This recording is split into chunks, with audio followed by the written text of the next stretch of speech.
بسم اللہ الرحمن الرحیم، الحمدللہ رب العالمین والصلاة والسلام علی رسولہ الکریم، اما بعد۔ آج بتاریخ 22 مارچ سن 2021 گروپ سوال شیخ محفوظ حفظہ اللہ سے جوابات سیریز SSMS 451 نشر ہونے جا رہی ہے۔ امید کے بغور سماعت فرمائیں گے۔ گروپ نمبر 2 کے سوالات شروع کرتے ہیں شیخ محترم۔ پہلا سوال ہے گروپ نمبر 2 سے، ساتھی پوچھتے ہیں شیخ محترم کہ آج کے اس کورونا دور میں جیسے کہ مسجد میں جگہ تنگ ہو جاتی ہے، اس سے پہلے بھی آیا تھا، تو اب کیا ایک خطیب 2 مرتبہ خطبہ دے سکتا ہے اور 2 مرتبہ لوگوں کو الگ الگ جماعت کرا سکتا ہے یا نہیں کرا سکتا؟ دیکھیے، اصل چیز تو یہ ہے کہ ایک مسجد میں خطبہ جمعہ اور خطبہ جمعہ کی نماز ایک ہی بار ہو سکتی ہے، 2 بار کرنا یہ بدعات میں داخل ہے۔ اصل مسئلہ یہ ہے، اس لیے لوگوں کو اس کے اوپر توجہ دینی چاہیے۔ بہت سے لوگوں کے پاس امکانیہ ہے، دوسری جگہ کوئی لے سکتے ہیں، وقتی طور پر بھی کوئی ہال بک کر لیں، اس میں پڑھ لیا کریں۔ لاکھوں کا پیسہ ادھر ادھر خرچہ کرتے ہیں، اگر نماز کے لیے 2 گھنٹے کے لیے کوئی ہال وغیرہ بک کر لیں، اس میں نماز پڑھ لیا کریں۔ بہت سے لوگ ہیں جن کے گودام ہیں، دکان، وہاں پر جمع کر لیا کریں، ہے نا۔ تو اصل چیز یہ ہے، لیکن جہاں پر بالکل ہی اضطرار کی صورتحال ہو، بالکل اضطرار کی صورتحال ہو، تو پھر ایسی صورت میں ہونا یہ چاہیے کہ دونوں کے لیے الگ الگ خطیب اور الگ الگ امام مقرر کر دیے جائیں، اور یہ کوئی مشکل چیز نہیں ہے، کوئی مشکل چیز نہیں ہے۔ الگ سے خطیب آئے، ہے نا، اس کے 10 منٹ کے بعد، اور خطبے کا مسئلہ یہ نہیں کہ ہاں بھائی ایک مولوی صاحب وہی خطبہ دیں، جو ہمارے ہاں جو مؤذن رہتا ہے وہ بھی 10 منٹ 15 منٹ کا خطبہ دے سکتا ہے، کسی کتاب سے پڑھ سکتا ہے۔ تو اگر اضطرار کی صورتحال ہو تو امام کو بدل دیا جائے، امام کو بدل دیا جائے، وہ دوسرا امام آئے اور وہ نماز پڑھائے اور خطبہ دے۔ جی شیخ، آپ نے یہاں جیسے کہا کہ ایک ہال وغیرہ بک کر کے انتظام کیا جا سکتا ہے، یہ کیا کسی جماعتی شکل میں ہونا ضروری ہے یا کوئی شخصی طور پر بھی یہ انتظام کر سکتا ہے؟ بھائی شخصی طور پر جہاں پاس پڑوس کے لوگ ہیں، نہیں ہو پا رہا ہے، وہ کر لے اپنا، جیسے محلہ ہوا کرتا ہے۔ مثال کے طور پر کوئی کہتا ہے کہ اپنے اس کے گھر کا چھت بڑا ہے اور وہ چھت پر انتظام کرتا ہے، ہر جمعہ کے دن اعلان کرتا ہے کہ یہاں پر جمعہ ہوگا۔ ہاں، لیکن اسی صورت میں ہے جہاں یہ اضطراری صورتحال ہو، جگہ نہیں مل رہی ہے، جی، لیکن یہ ہے کہ اس سے بہانہ نہ بنائے، ذرا سے کسی سے ناراضگی ہوئی، جا کے جیسے اپنے ہوتا ہے نا، امام سے تھوڑے سے ناراض ہوئے، اپنا الگ جمعہ کر لیا، یہ نہیں۔ یہ جو کوئی بھی مسئلہ ہوتا ہے اس کو اسی پس منظر میں دیکھنا چاہیے۔ ابھی جیسے صورتحال ہے، جی، جیسے صورتحال ہے، اس صورت میں بعض اہل علم نے، متاخرین میں یہ اجازت دی ہے، ورنہ اصل پہلے کوئی اجازت شیخ نواز وغیرہ قطعاً اجازت نہیں دیتے تھے، کہتے ہیں وہ ظہر پڑھے، اپنا جو جمعہ نہیں پڑھ سکتا وہ کیا ہے، جی، ظہر پڑھے۔ لیکن یہ ہے کہ جو یہ صورتحال آ چکی ہے، ظاہر بات ایسی صورتحال شیخ کے زمانے میں نہیں تھی، تو بہت سے علماء نے یہ کہا ہے کہ ٹھیک ہے، لیکن ایک امام کو بدل دینا چاہیے۔ تو اگر ایسی صورتحال ہے، ٹھیک ہے بھائی، ہم وہاں نہیں پہنچ پاتے ہیں، دیکھیں کہ ہمارے یہاں کوئی ایسا شخص ہے جو امامت کر سکتا ہے، ٹھیک ہے، اس کو سے کر لیں۔ لیکن یہاں پر اگر شخصی اجازت اگر دی جاتی ہے تو ہر کوئی شخص یہاں پر کھڑا ہونے کے لیے تیار ہو سکتا ہے کہ ان کے گھر پر کیوں انتظام ہو رہا ہے، چلے وہ کرتے ہیں تو ہم بھی اپنے گھر پر۔ یہ الگ مسئلہ ہے، یہ الگ مسئلہ آ گیا، یہ مسئلہ الگ آ گیا۔ وہ اگر ایسا شخص ہے کہ ہاں پاس پڑوس جتنے سارے لوگ اس کی بات پر متفق ہیں، لے رہا ہے، لیکن جہاں پر یہ مسئلہ آ جائے گا کہ ہاں آپ کیوں کریں گے، ہم اپنے یہاں کریں گے، تو اذا تعارض، کیا مسئلہ ہے، اذا تعارض تساقط، ہے کہ نہیں ہے؟ تو شخصی مسئلے کا یہ معنی نہیں ہے کہ ہاں بھائی ہر آدمی کو اپنا اختیار ہے، نہیں، شخصی معنی ہے کہ اس محلے کے اندر وہاں جانا پڑتا ہے، جیسے وہ حسام کی مسجد ہے یہاں سے، ہے کہ نہیں، یہاں 500 میٹر دور ہوگی، ہے نا، جی، اب ہر آدمی اب بھر جاتی نہیں ہوتا ہے، کوئی گنجائش نہیں ہے، حالانکہ اب روڈ پر بھی نہیں پڑھ سکتے ہیں، یعنی اگر ایسے ہو روڈ پر بھی جا کر پڑھ لے تو بھی اجازت نہیں ہوگی، لیکن اب وہ بھی نہیں ہو پا رہا ہے، تو ٹھیک ہے، اسی صورت میں اپنے محلے کے ایک شخص ہے جس کے یہاں کچھ آدگی ہے، اپنے محلے کے لوگوں سے مشورہ کرے، کیا رائے ہے، ہم یہاں پر کر دیں، ٹھیک ہے، ہو سکتا ہے۔ یعنی مشورہ کرنا اس کے لیے ضروری ہے، ورنہ ہر آدمی کہے گا کہ ہم اپنے گھر میں کر، آپ اپنے یہاں کا، ہم اپنے یہاں کر لے رہے ہیں، یہی سوچے گا نا، آپ کے چھت پر گنجائش ہے، ہمارے چھت پر گنجائش ہے، فرق یہ ہے کہ آپ کے ہاں 50 کی ہوگی، ہمارے یہاں 25 کی ہے، ہمارے یہاں 15 کی ہے۔ یہی سوال ہے میرا کہ یہ غلط ہے کہ اگر ایسی کوئی حرکتیں شروع ہو جائیں اگر محلے کے اندر، تو اس کا کیا حل ہے؟ اس کا حل یہی ہے کہ تعارض تساقط۔ یہ تو حل تو نہیں ہوا ہے، تو یعنی اور پریشانی کی بات ہے۔ نہیں، اس پریشانی سے تو کم پریشانی ہے نا، نہیں کسی اخف الضررین. نہیں کسی ایک کو رکھا جا سکتا ہے. بھائی تو ٹھیک ہے آپ کہہ رہے ہیں اختلاف ہو گیا, کوئی نہیں مان رہا ہے. نہیں وہاں پر اگر وہ جماعت کسی کا فیصلہ کر دیتی ہے یہ الگ مسئلہ ہے, وہی تو آپ پھر آئے اس طرح مشورے کے اوپر نا, جی تو مشورے ہی سے بات طے ہو جائے, ٹھیک ہے. یعنی مشورے سے پھر اختلاف ختم کیا جا سکتا ہے, یہ نہیں کہ اختلاف آ جائے تو پھر وہ چیز ساخت ہو جائے. نہیں, جہاں پر اختلاف ختم ہونے کی صورت نہ رہے وہاں پر مکمل ختم ہو جائے گا. جی دونوں میں افضل چیز کون سی رہے گی شیخ؟ ایک ہی مسجد میں 2 مرتبہ پڑھنا یا مسجد میں الگ اور اپنے چھت پر انتظام کر لینا الگ الگ زیادہ افضل ہے. الگ الگ زیادہ افضل ہے, اس لیے کہ جہاں نماز پڑھی جا رہی ہے علماء کا اس پر تو قدیم زمانے سے چلا رہا ہے کہ اگر جو محلے کی شہر کی مسجد اصل ہے کہ ایک ہی میں جمعہ ہو, اگر نہیں کافی ہو رہی ہے تو دوسری مسجد میں قیام کیا جا سکتا ہے. اور مجھے یاد آ رہا ہے کہ لجنہ دائمہ وغیرہ کا فتویٰ بھی ہے کہ اس کے لیے کسی پارک کو کسی چیز کو ایسے کرائے پر لے لیا جائے. یورپ سے جب یہ سوال آیا کہ یہاں مسجدیں اتنی بڑی نہیں ہوتی ہیں, جمعہ کے دن تنگی ہوتی ہے, تو کیا 2 بار؟ تو انہوں نے کہا کہ نہیں, ایک ہی بار, الگ الگ وہاں پر نہ ہو تو کرائے پر لے لیا جائے. جی ایسی مجبوری میں مسجد سے ہٹ کر ایک یعنی 2-3 گھر دور اس کے بعد اگر کسی مسلمان کا گھر ہے اس کے چھت پر یا اس کے گھر میں انتظام کرنے کا کیا حکم ہوگا؟ یعنی مسجد سے بہت بڑا ہے. نہیں مثال کے طور پر مسجد میں 50 آدمی اگر کم پڑتے ہوں, لوگ 100 آدمی کم پڑتے ہوں, تو دوسرے کسی کے چھت پہ 50 آدمی تو آسانی سے آ سکتے ہیں. اب یہ یہاں پر مسئلہ آئے گا کہ ظاہر سی بات ہے صفیں یہاں سے کٹ رہی ہوں گی لیکن آواز تو پہنچ رہی ہے وہاں پر. ہاں لیکن یہ دیکھیے شیخ, صفیں کٹنے کا مطلب کہ یہ نہیں کہ 1 میل کا فاصلہ ہو جائے. صفیں کٹنا ہے, ایک دیوار آ گئی اس کے پیچھے وہ لوگ ہیں, چلو ایک سڑک آ گئی اس کے پیچھے وہ لوگ ہیں, یہ نہیں ہے کہ اپنا 4-5 گھر ہیں پھر اس کے بعد جو ہے وہ لائن وہاں کر دیں, تو صف مانی نہیں جائے گی, عرف میں صف نہیں مانی جاتی ہے. جی علی کل حال یہ مسئلہ وہاں جہاں کا ہے وہاں کے اہل علم آپس میں بیٹھ کر کے حل کر سکتے ہیں کیا صورتحال بہتر ہے. جی جی وہاں ایسی اس صورتحال میں اگر اجازت ملتی ہے تو ایک امام اور خطیب جو ہے نا کافی ہو جاتے ہیں اس مسئلے کے حل کے لیے. بھائی علی کل حال میں ایک امام اور ایک خطیب وہی 2 بار خطبہ دے 2 بار نماز پڑھائے, میں اس کو نہیں بہتر سمجھتا. جی جی اگلا سوال ہے, ساتھی پوچھتے ہیں کہ اگر تعویذ کے اندر صرف یعنی قرآن کی آیتیں ہوں تو ایسا شخص اگر اس کو پانی میں دھو کر پیے یا اس کو اپنے گلے میں لٹکائے تو کیا یہ بھی شرک کے زمرے میں آئے گا یا نہیں؟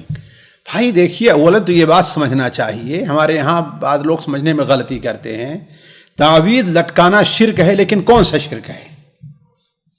آیا شرک اصغر ہے کہ شرک اکبر ہے؟ یہ شرک اصغر ہے. جی عام مطلق شرک بولا ہے, شرک اکبر مراد ہوتا ہے. کیوں؟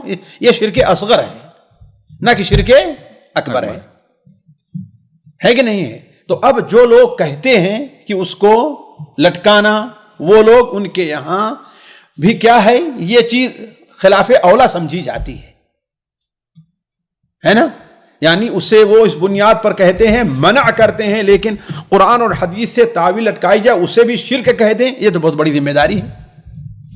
اصل جو ہے وہ کیا ہے, جو گنڈے ہوا کرتے ہیں, جو دم کیا جاتا ہے, جو گرہ لگا جاتی ہیں, اصل میں اس کی من علق تمیمۃ فقط اشرک, وہ تمیمہ وہ چیز ہے, اس کو تمیمہ نہیں کہا جاتا.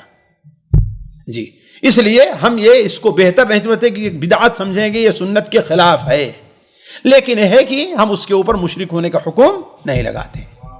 جی اگلا سوال ہے, ساتھی پوچھتے ہیں کہ اگر کوئی عامل ہے اور وہ شرکیہ اور کفریہ چیزوں سے پرہیز کرتا ہے اور کوئی چیز استعمال نہیں کرتا ہے تو ایسے عامل کے پاس علاج کروانے کا کیا حکم ہوتا ہے؟ کوئی حرج نہیں, اگر قرآن حدیث سے علاج کرتا ہے, جائز دعاؤں سے علاج کرتا ہے تو کوئی حرج نہیں ہے. جی اگلا سوال ہے, ساتھی پوچھتے ہیں شیخ محترم ہمارا ماننا ہے جیسے کہ ہر کلمہ گو انسان وہ مسلمان ہے, تو ہم اسی کو اگر بنیاد بناتے ہوئے کوئی بریلوی امام ہے, بھلے سے وہ یا غوث یا علی کے نعرے لگاتا ہو, اس کے باوجود بھی ہم اس کو مسلمان سمجھتے ہیں, تو کیا ہم اس کے پیچھے نماز پڑھ سکتے ہیں؟ لیکن وہ موحد نہیں ہے, وہ موحد نہیں ہے.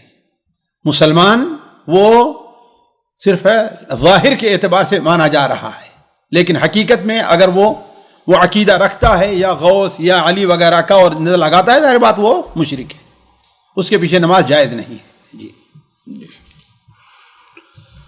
اگلا سوال ہے, ساتھی پوچھتے ہیں کہ حضرت عثمان رضی اللہ تعالیٰ عنہ کے اوپر یہ الزام لگایا جاتا ہے کہ نعوذ باللہ انہوں نے قرآن مجید کے اندر تحریف کی تھی, یعنی کچھ آیتوں کو تبدیلی فرمائی تھی, تو کیا اس کی کوئی دلیل ان لوگوں کے پاس ہے یا کس بنیاد پر یہ بات کہی جاتی ہے؟ خالص ان احادیث کو غلط سمجھنا ہے. جمع قرآن جو ہوا ہے اس کی کیا ترتیب رہی ہے اس کو نہ سمجھتے ہوئے ایسا کہا جا رہا ہے. اور شیعہ حضرات کو تو آپ جانتے ہیں وہ جو کچھ بھی چاہیں وہ کہہ سکتے ہیں, ان کو دلیل کی ضرورت نہیں ہے, ان کی دلیل اپنی رہا کرتی ہے, ہماری دلیل سے ان کی دلیل مختلف ہے. لیکن حضرت عثمان غنی رضی اللہ تعالی عنہ نے قرآن جمع کیا ہی نہیں ہے, یہی چیز بنیادی طور پر غلط ہے. حضرت عثمان غنی رضی اللہ عنہ ایک نسخے پر لوگوں کو جمع کیا ہے, نہ کہ قرآن کو جمع کیا ہے. وہ قرآن جو جمع شدہ انہیں ملا ہے حضرت ام سلمہ رضی اللہ, حضرت حفصہ رضی اللہ تعالی عنہا کے پاس, جو حضرت ابوبکر رضی اللہ تعالی کے زمانے میں حضرت زید نے جمع کیا تھا, اس نسخے کے اوپر لوگوں کا اب اسی پر اعتماد ہو. کیوں؟ اس لیے کہ بسا اوقات جانتے ہیں اللہ کے رسول جو قرآن نازل ہوا فی 7 احرف, بسا اوقات اس میں قراءت کا بھی فرق پڑتا تھا. وَجَعَلُوا الْمَلَائِكَةَ الَّذِينَ هُمْ عِبَادُ الرَّحْمَنِ, اور دوسری قراءت کیا ہے؟ وَجَعَلُوا الْمَلَائِكَةَ الَّذِينَ هُمْ عِندَ الرَّحْمَنِ إِنَاثًا, ہے کہ نہیں؟ اهدنا الصراط المستقیم صاد سے, اور اهدنا الصراط.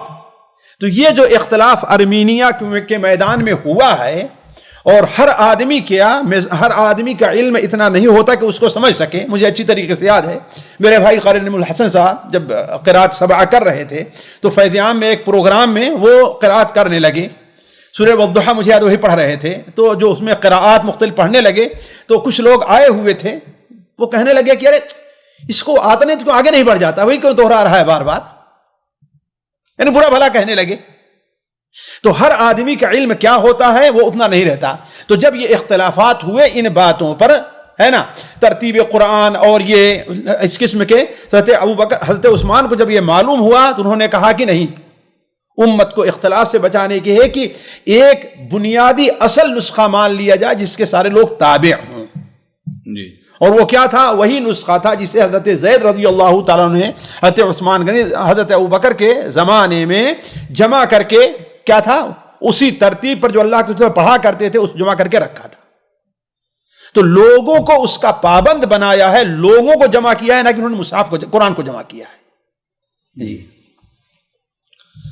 جی اگلا سوال ہے, ساتھی پوچھتے ہیں شیخ محترم لڑکا دہیز وغیرہ کا مطالبہ نہیں کر سکتا ہے تو کیا لڑکی والوں کے لیے اجازت ہے کہ وہ مہر کے اضافے میں مطالبہ کریں, اور اسی طریقے سے لڑکے سے نکاح سے پہلے اس کا بینک بیلنس اور اس کا سیٹلمنٹ, اس کی لائف اسٹائل وغیرہ کے بارے میں پوچھیں؟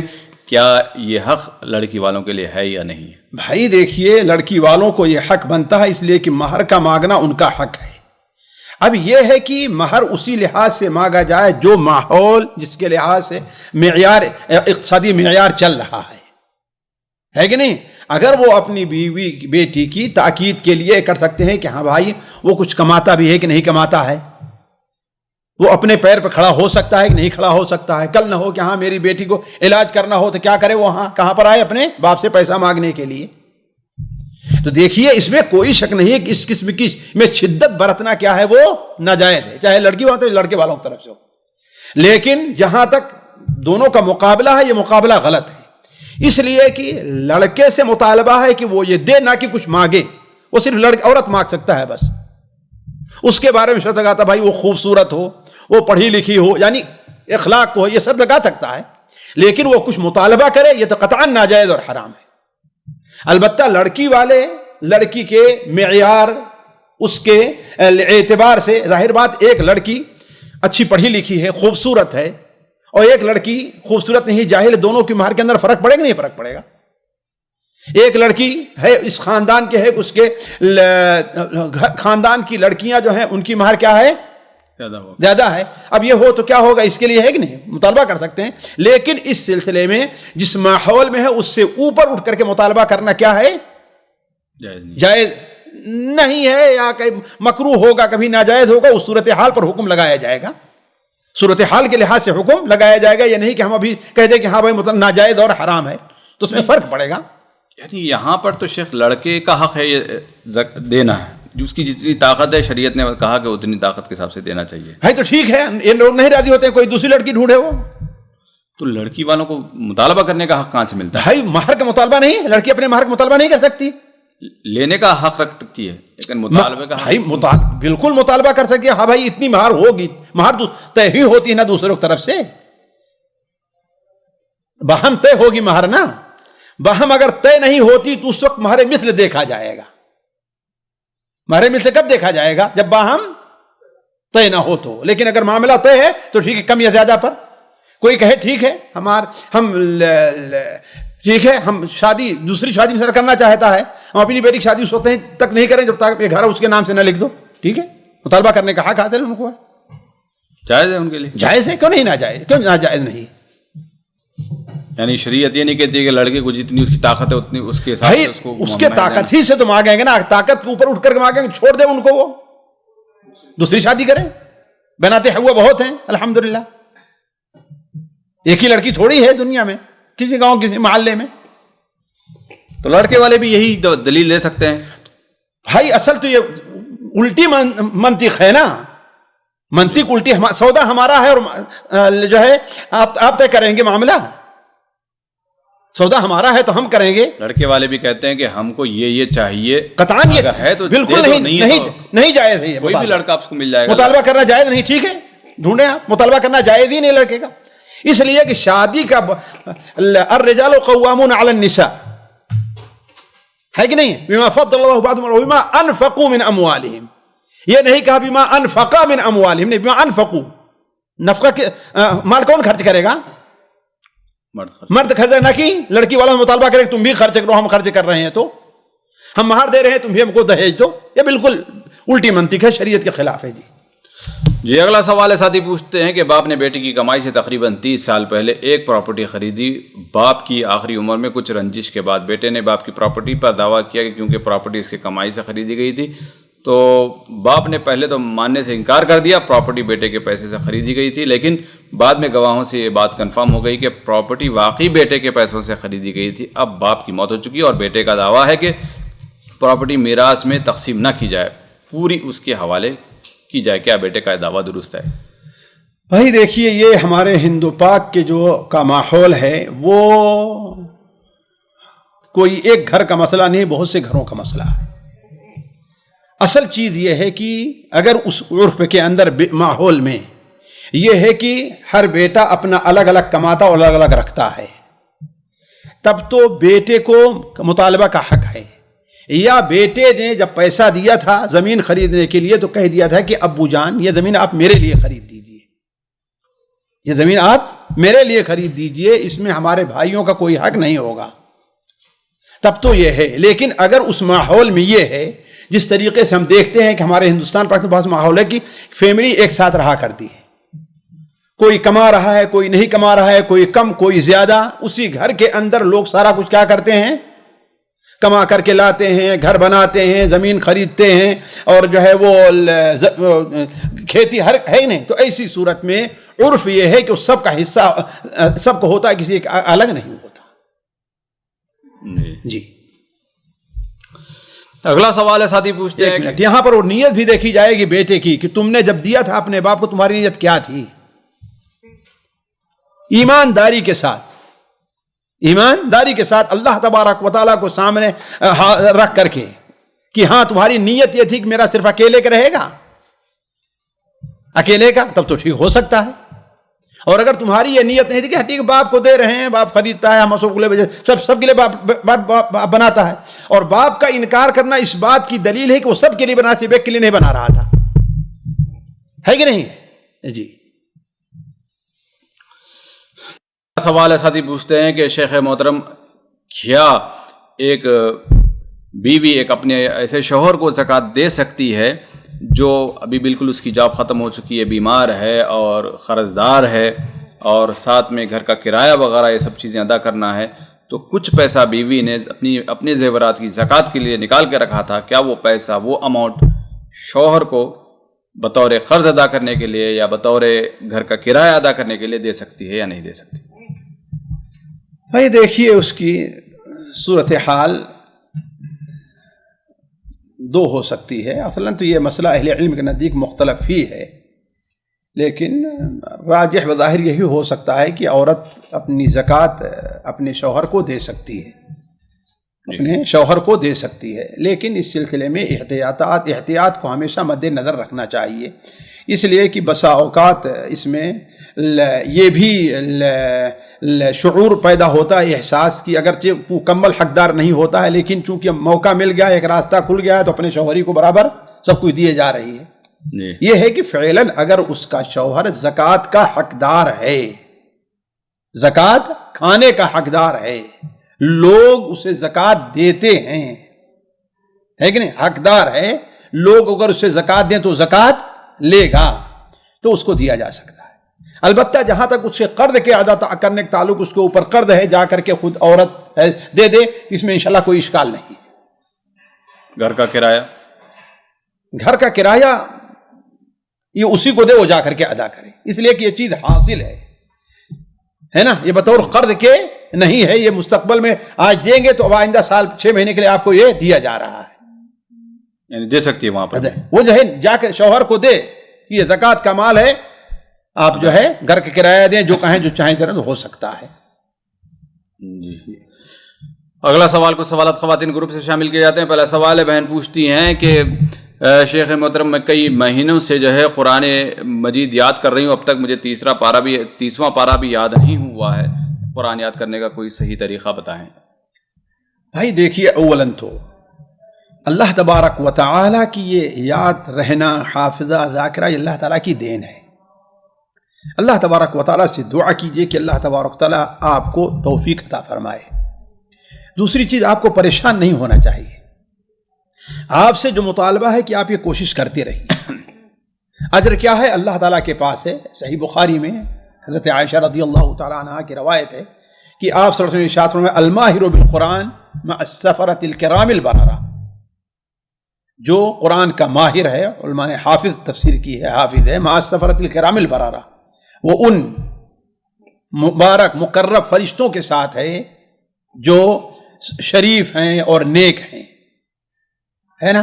والذی یقرأ القرآن وہو علیہ شاق، اور جو قرآن پڑھتا ہے لیکن قرآن کا پڑھنا یا یاد کرنا اس کو مشکل ہو رہا ہے، تو اس کے لیے ڈبل اجر ہے، اس کے لیے ڈبل اجر ہے۔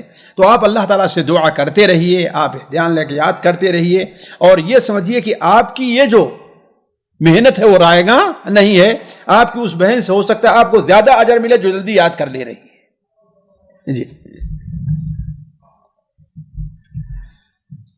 جی اگلا سوال ہے، بہن پوچھتی ہیں، اور بہت سارے بہنوں کا اکثر یہ سوال ہوتا ہے شیخ محترم کہ جب وہ یعنی مثال کے طور پر نماز کے لیے کھڑی ہو جاتی ہیں تو ہمارے علاقوں، ہمارے شہروں وغیرہ میں مختلف اوقات پہ مختلف اذانیں، کوئی 5 منٹ بعد، کوئی 10 منٹ بعد، ایسی اذانیں مسجدوں سے آنی شروع ہو جاتی ہیں، تو ہماری بہنوں کو اکثر یہ اشکال پیدا ہوتا ہے کہ کیا ہم ایک اذان ہونے کے بعد نماز شروع کر دیں یا ساری مسجدوں کے اذان کا جواب دینا بھی ہمارے لیے بہتر ہوگا یا ضروری ہوگا؟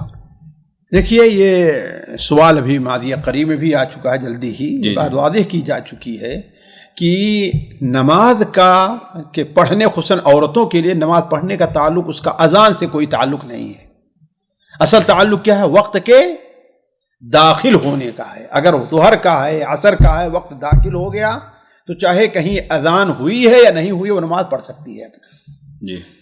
تو اس چیز کو ہمیشہ ذہن میں رکھے۔ دوسری بات، اگر کسی جگہ پر کئی مسجدوں کی اذان آتی ہے تو ہر مسجد کے اذان کا جواب دینا اس کے لیے مسنون نہیں ہے یا اس کے لیے تاکیدی نہیں ہے۔ بعض علم واجب کہتے ہیں، لیکن یہ کہ زیادہ راجح ہے کہ واجب نہیں ہے کہ نہیں؟ تو لیکن تاکیدی فعل ضرور ہے، تاکیدی فعل ضرور ہے۔ تو وہ ایک مسجد کو اپنا عموماً جو قریب مسجد ہوتی ہے اس کو بنا لے کہ اس کی اذان کا جواب دیتی ہے، اور باقی اذان کا جواب دینا اس کے لیے نہیں ہے، لہذا انہوں نے نماز بھی وہ پڑھ سکتی، کوئی اشکال نہیں ہے۔ واجب تو نہیں ہے سارے مسجدوں کے اذان کا جواب دینا، بہتر ہے۔ اب بہتر بھی ہو ہر مسجد کے اذان کا جواب دینا، اب یہ بہتر ہو، یہ میرے ایک آدھ ہو، 2 ہو تو ٹھیک ہے کہ نہیں ہے، لیکن ہمارے یہاں 10 مسجدوں کی اذان، الغات میں جو ہے اگر آپ آ جائیں تو وہ اذان دے رہا ہے، وہ اذان دے رہا ہے، کس کا اذان جواب دیں گے آپ؟ تو اصل کیا ہے؟ وہ ایک کوئی اعتماد جی مؤذن کے اذان کا جواب ہے۔ جی جی اگلا سوال ہے، بہن پوچھتی ہیں شیخ محترم استخارہ کرنے کا مسنون اور صحیح طریقہ اور صحیح وقت کیا ہے بتائیں؟ دیکھیے استخارہ کے لیے اللہ کے رسول صلی اللہ علیہ وسلم نے کوئی وقت متعین نہیں کیا ہے. یہ ہونا چاہیے کہ جو ممنوعہ اوقات ہیں، مکروہہ اوقات ہیں، ان کو چھوڑ کر کے جس وقت بھی وہ چاہے استخارے کی نماز پڑھ سکتی ہے. البتہ اس کے ساتھ ساتھ اگر وہ ان اوقات کا انتخاب کرے جو زیادہ دعا کی قبولیت کے ہوتے ہیں تو اس کو بہتر کہا جا سکتا ہے، لیکن حدیث مگر اس پر کوئی نص نہیں ہے. قیاس کر کے کہا جا سکتا ہے، جیسے 2 اذانوں کے درمیان کا وقت ہے، رات کے آخر کا وقت ہے کہ نہیں؟ یہ جو اوقات ہیں تو ان کو کہا جا سکتا ہے کہ اوقات بہتر ہو، ورنہ سارے اوقات کیا ہیں وہ برابر ہیں. اور طریقہ یہ ہے، ظاہر بات وضو کرنا ہے اور استخارہ کی نیت سے 2 نفل نماز پڑھنا ہے. وہ سنت نہیں ہونی چاہیے، کوئی متعین نفل نہیں ہونی چاہیے. نفل نماز پڑھنا ہے اور نماز پڑھ کر کے یا تو سلام پھیرنے سے پہلے یا سلام پھیرنے کے بعد وہ دعا اللہم انی استخیرک بعلمک واستقدرک بقدرتک جو آخر تک ہے وہ دعا پڑھے. جی صرف یہی دعا پڑے گا شیخ؟ ظاہر بات استخارہ اس سے پہلے لوگ کہتے ہیں کہ درود بھی پڑھا جائے، نہیں، اگر اللہ کی حمد و ثنا بھی بیان کی جائے.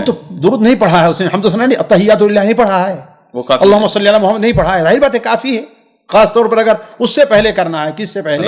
سلام سے پہلے. تو یہی تو ہے. اچھا سلام کے بعد اگر انشاءاللہ یہی کافی ہے، یعنی ڈائریکٹ اللہم انی استغفرک سے یہاں سے شروع کر دے، بسم اللہ الرحمن الرحیم الحمدللہ رب العالمین والصلاۃ والسلام علی رسول کریم، ایسے یہ سب الفاظ کہنے کے لیے اس کو کوئی ضروری نہیں. میں سمجھتا ہوں کہ شاید مشروع بھی نہ ہو،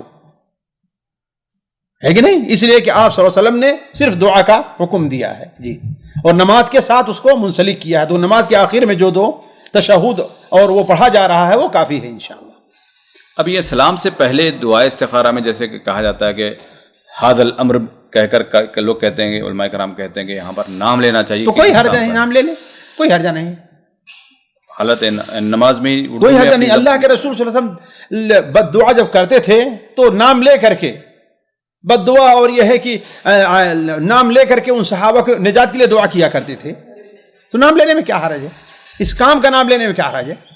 اردو میں بھائی اردو میں نام لے لے، اردو کا نام ہے، کوئی بات نہیں ہے. پوری دعا پڑھنا اللہم انی ھذا الامر یا ھذا الامر کہہ دے، کوئی بات نہیں، کافی ہو جائے گا. نیت کافی ہو اس کے لیے. نہیں بہتر کیا ہے؟ یا بہتر ہے کہ ٹھیک ہے اگر ھذا الزواج، ھذا البیع، ھذا السفر. یہ تو ہمارے اردو والوں کو بولنے میں یار جو تمل کیرلا کے لوگ ہیں، پوری دعا عربی میں یاد کرے گا اتنے نہیں یاد کر سکتا ہے. کتنے چیزوں کے لیے یاد کرے گا شیخ؟ بھائی تو روزانہ استخارہ ہی کر رہا ہے، ہر گھر گھنٹے میں کرنا ہے، کتنی چیزیں کمال ہے. ارے کہیں کے لیے تو استخارہ کرنا ہے، گھر لینا ہے، گاڑی لینا ہے، روزانہ گھر، ذرا سوچیں، روزانہ گھر لینا ہے اللہ کے بندے، روزانہ گاڑی لیتا ہے انسان، روزانہ شادی کرتا ہے، کمال ہے. جو چیز وہ لے رہا ہے اس کا لفظ سیکھ لے لفظ، کوئی بات نہیں. اور اردو میں کہتے کوئی بات نہیں ہے. آپ بھی آسان کو مشکل بنا دیتے ہیں آپ جو ہے. نہیں میں جو شک ہے میرے پاس وہی تو آپ کہہ رہے ہیں نا کہ کتنی چیزوں کا نام، کتنی چیزیں ہیں لے گا، ہر گھنٹے استخارہ کرتا رہے گا. وہ مہینے میں شاید ایک استخارہ بھی نہ کرنا پڑے انسان کو. نہیں جیسے شریعت میں آتا ہے کہ اللہ کے رسول صلی اللہ علیہ وسلم ہر چھوٹی چیز پہ استخارہ، ہر چھوٹی کہاں ہے؟ یہی تو آپ کی غلطی ہے نا. اہم چیز امر، ہر مہم چیز جو ہو اس کے لیے. اب روزانہ ڈیوٹی پہ جا رہا ہے، آج مزاج خراب، ارے آج میں ڈیوٹی پہ جاؤں کہ نہ جاؤں. روزانہ روٹی خریدنے جاتا ہے، ارے آج میں روٹی اس دکان سے خریدوں. یہ تھوڑی استخارہ ہے ہر چھوٹی چیز پر. ہر وہ چیز جو انسان کے لیے باعث فکر ہوتی کہ ارے ہمارا اس میں کوئی بڑا نقصان تو نہیں، فائدہ مند ہوگی نہیں فائدہ مند ہوگی. جی یہ چیز ہے. جی یہاں پر اور بھی ایک چیز لوگ کہتے ہیں کہ سونے کا کیا چکر ہے استخارے کے بعد نیند؟ کوئی اس کی دلیل نہیں ہے، کوئی دلیل اس کی نہیں ہے، اور نہ کوئی افضلیت ہے اس کے لیے، کوئی نہ افضلیت اس کے لیے ہے.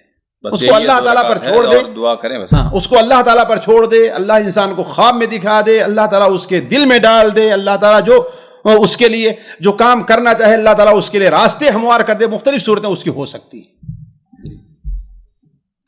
اگلا سوال ہے، بہن پوچھتی ہے شیخ محترم ہمارے پاس ایک بہن ہے، وہ کہہ رہی تھی کہ آج کل کی مہنگائی کے اعتبار سے سونے کے نصاب بھی جو ہے نا بڑھ جائے گا، یعنی 5 دینی ہوگی کیا؟ کچھ 5 کا مطلب میرا خیال ہے 5% نکالنا، ایسا کچھ نہیں تو 2.5% کے بجائے میرا خیال سے 5% کا کوئی. علی کل حال سونا کی موجودہ جو قیمت ہوگی اس کے مطابق زکوٰۃ دینی ہوگی.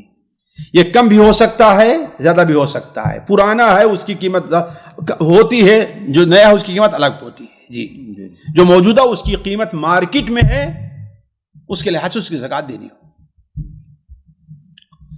جی اگلا سوال ہے, بہن پوچھتی ہیں شیخ محترم آج کل لوگ جو ہے نا یوٹیوب وغیرہ پر کچھ ایسی ویڈیو اپنی خود گیم کھیلتے ہیں اور اس کی ویڈیو بناتے ہیں کہ ہم نے کیسے گیم کھیلا ہے, پھر اس کو لوڈ کرتے ہیں اور اس کو دیکھنے پر جو لوگ دیکھتے ہیں اس کو پھر اس سے پیسے ملتے ہیں. تو یہ کیا چیز ہے؟ وہ تو گیم کی کیفیت کی وجہ سے ہوگی. اگر کیفیت جائز ہے تو ٹھیک ہے, وہ کما سکتا ہے اس کے ذریعے سے, جیسے کتابیں لکھ کے کماتے تھے لوگ پہلے. جی جی ہاں, لیکن اگر گیم جو ہے وہ ناجائز اور حرام ہے تو ناجائز اور حرام ہوگی. وہ یعنی کوئی گیم جائز بھی ہے؟ کیوں گیم جائز, کھیل جائز نہیں ہے, کھیلنے کی شریعت نے اجازت نہیں دی ہے. یعنی فٹ بال اگر کمپیوٹر میں کھیلیں گے تو جائز ہے؟ ٹھیک ہے کھیلیں, کوئی حرج نہیں. کرکٹ بھی جائز؟ ظاہر بھائی جائز ہے. اصل کے لحاظ سے فٹ بال ناجائز نہیں ہے, اصل کے لحاظ سے کرکٹ, لیکن جو اس کی آج حیت بنا لی گئی ہے وہ ناجائز اور حرام ہے. جی نہیں, لوگ کہتے ہیں کہ باہر فٹ بال کھیلیں گے, کرکٹ کھیلیں گے تو صحت بنے گی, تو کمپیوٹر میں کھیلنے سے کیا صحت بنتی ہے؟ یہ انسان اپنے مزاج کو بدلنے کے لیے, شریعت کے اندر تنگی نہیں ہے. اللہ کے رسول صلی اللہ علیہ وسلم نے اس لیے فرمایا نا تاکہ یہود جان لیں کہ ہمارے دین کے وسعت ہے. انسان تھوڑا سا اپنا کام کرتے کرتے پڑھتے تھوڑا سا تنگ آ گیا, تھوڑی دیر کھیل لے, کوئی حرج نہیں. بچوں کو تسلی دینا ہے, چھوٹے بچے ہاں بھائی ان کو کھلا لے, کوئی حرج نہیں. شرط یہ ہے کہ وہ کھیل کے لحاظ سے کیا ہے, اس میں عریانیت نہیں پائی جائے, ہے کہ نہیں. یہ جو چیزیں ہوتی ہیں وہ نہ پائی جائیں تو ٹھیک ہے. تو ایسی گیمز کی ویڈیو بنائی جا سکتی ہے اور ویڈیو بنا کر لوڈ کر, ہاں اگر جائز ہے تو کوئی حرج نہیں. جی اگلا سوال ہے, بہن پوچھتے ہیں شیخ محترم کیا ہم ایسی دعوت قبول کر سکتے ہیں جس کے اندر یعنی دونوں چیزیں لوگ مناتے ہیں, یعنی برتھ ڈے بھی اس دن ہو رہا ہے اور عقیقے کی دعوت بھی اس کے اندر رکھی گئی ہے, شروع میں کیک کٹنگ وغیرہ ہوتی ہے, تو کیا ہم اس سے کنارہ کشی کرتے ہوئے عقیقے کی دعوت میں شرکت کر سکتے ہیں یا نہیں؟ بھائی دیکھیے کہ اصل کے لحاظ سے جہاں برتھ ڈے وغیرہ یہ بدعتی کام ہے, اس میں جانا, ان کی تشجیع کرنا, ان کی حوصلہ افزائی کرنا جائز نہیں ہے کہ نہیں ہے. لیکن بسا اوقات ایسا ہوتا ہے کہ آپ جو ہے اس کو برا سمجھتی ہیں, اس کے ساتھ عقیقہ ہے اور وہاں پر قطع رحمی کا معاملہ ہو سکتا ہے کہ نہیں ہے. تو اصل یہ ہے کہ آپ ان کے سامنے واضح کریں کہ میں صرف اس وجہ سے آ رہی ہوں, ورنہ میں اس سے موافق نہیں ہوں, قطعاً یہ چیز غلط ہے, تو انشاءاللہ کوئی حرج نہیں. جی اگلا سوال ہے, بہن پوچھتی ہیں شیخ محترم ہم نے سنا ہے کہ لوگ کہتے ہیں کہ ہمارے پاس کہ اگر کوئی نماز نہیں پڑھتا ہے تو وہ بھی شرک اصغر کرتا ہے کیونکہ وہ اپنے نفس کی سنتا ہے. اصل میں مشکل یہ ہے کہ لوگ شرک جو ہے کا مفہوم سمجھتے نہیں ہیں. صرف نماز نہ پڑھنا, ویسے تو بعض اہل میں کہتا ہے ہر گناہ کا کام کیا ہے وہ شرک میں داخل ہے. جی کیوں؟ اس لیے کہ گویا اس میں اللہ کی اطاعت نہ کر کے آپ نے کس کی اطاعت کی ہے؟ اپنے نفس کی اطاعت کی. لیکن یہ وہ شرک نہیں ہے جس کے اوپر وعید وغیرہ وارد ہیں. جس پر شرک کی وعید وارد ہے یہ اس میں نہیں ہے. یہ گناہ کبیرہ میں داخل ہوگا, گناہ صغیرہ میں داخل ہوگا, الگ بات ہے نا. اور جس نفس کی پیروی کو اللہ تبارک و تعالیٰ نے قرآن مجید میں شرک کہا ہے, اگر آپ جہاں کہیں بھی وارد ہے, چاہے سورہ الجاثیہ میں ہے, چاہے سورہ الفرقان میں ہے, وہاں پر آپ پڑھیں تو اس سے اندازہ یہ لگتا ہے کہ وہ نفس کی پیروی اور خواہشات اور ان میں پڑھ کر کے اللہ تبارک و تعالیٰ کے دین کو سیکھنا, اللہ تعالیٰ کے دین کو قبول کرنا, توحید پڑھنا, یہ چیزیں مراد ہے وہاں پر. جی اگلا سوال ہے, بہن پوچھتی ہیں شیخ محترم ہمیں درود اور قرآن وغیرہ پڑھنے کے فضائل بتائیں تاکہ ہم اس کے اوپر عمل کر سکیں. بھائی قرآن کی فضیلت میں اس سے ہی کیا کام ہے کہ ہر لفظ کے اوپر اللہ تبارک و تعالیٰ ایک نیکی دیتا ہے. قرآن پڑھنے کی فضیلت میں یہی چیز کیا کام ہے کہ اللہ تبارک و تعالیٰ, ہر حرف پہ تو 10 ہے نا, ہر حرف پہ 10 نیکی مل رہی. جی آپ یہی کیا کم ہے کہ اللہ تبارک و تعالیٰ قرآن پڑھنے والوں سے محبت, ان کو بڑے اجر رکھے ہیں. اس طریقے سے درود پر ایک بار اللہ کے درود بھیجیے تو آپ کو 10 ملے گا, آپ کا ایک گناہ معاف ہوگا, آپ کا ایک درجہ بلند ہوگا. ہے کہ نہیں ہے؟ تو بڑی نیکیاں 10 نہیں ہے اس پر, 10 نیکیاں, 10 درجات بلند ہوں گے, 10 گناہ معاف ہوں گے. درود پر 10 ہیں کہ 10 اللہ تبارک اس میں جو ہے 10 بار بھیجتا ہے، لیکن کیا 10 درجات بلند کرتا ہے، یہ میرے ذہن وقت طور پر نہیں ہے، آپ نے الجھن میں ڈال دیا ہے جی واللہ اعلم۔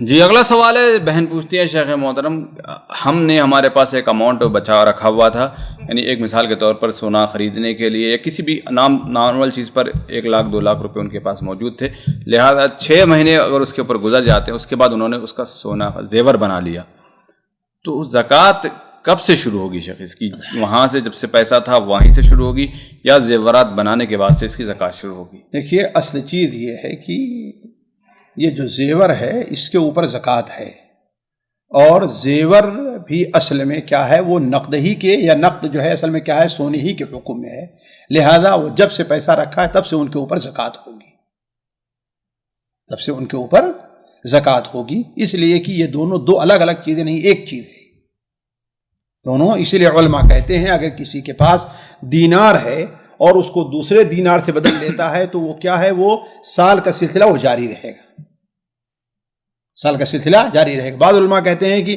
اگر وہ درہم سے بدل پھر بھی سلسلہ جاری رہے گا، اس لیے کہ دونوں کے اندر ثمنیت پائی جاتی ہے، لیکن یہ محل خلاف ہے، لیکن ایک ہی دینار میں۔ تو یہ جو اماؤنٹ یہ ہے، یہ کیا ہے اس دنیا میں خاص کر کس کے مقابل میں ہے، وہ سونا ہی کے مقابل میں ہے، لہذا اس کے اوپر 6 مہینہ پہلے ہی سے زکوٰۃ اس کے اوپر رہے گی۔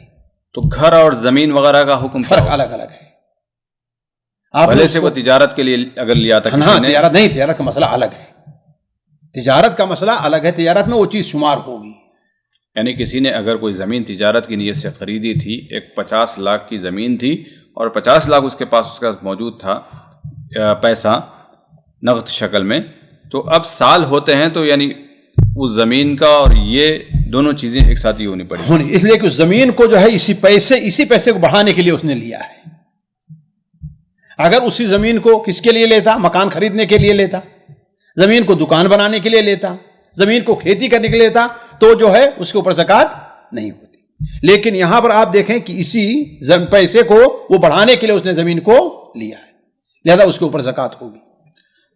بعض لوگ یہاں پر ایک نقطہ پیدا کرتے ہیں شیخ کہ ہم زمین پیسے کو بڑھانے کے لیے نہیں بلکہ پیسے کو بچانے کے لیے کوئی زمین اور دونوں ایک ہی چیز ہے، ایک ہی چیز ہے،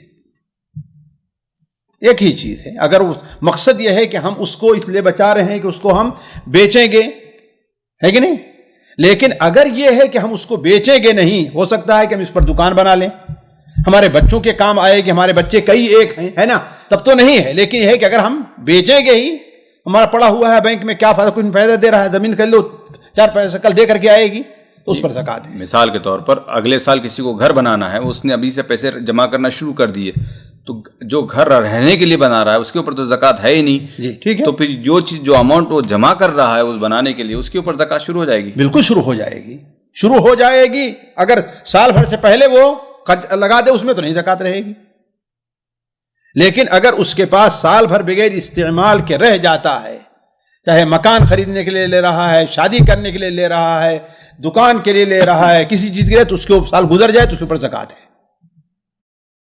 سامعین کرام، ہمارے علمی اور عوامی دروس اور سوال و جواب کی مجلسوں سے آپ خود بھی مستفید ہوں اور اپنے دوست و احباب کے ساتھ بھی شیئر کریں۔ عین ممکن ہے کہ آپ کے شیئر سے کسی کی اصلاح اور آپ کے لیے صدقہ جاریہ بن جائے۔ واٹس ایپ پر اسلامک میسج حاصل کرنے کے لیے نمبر نوٹ فرمائیں: یعقوب عزیز 00966 5089 59707۔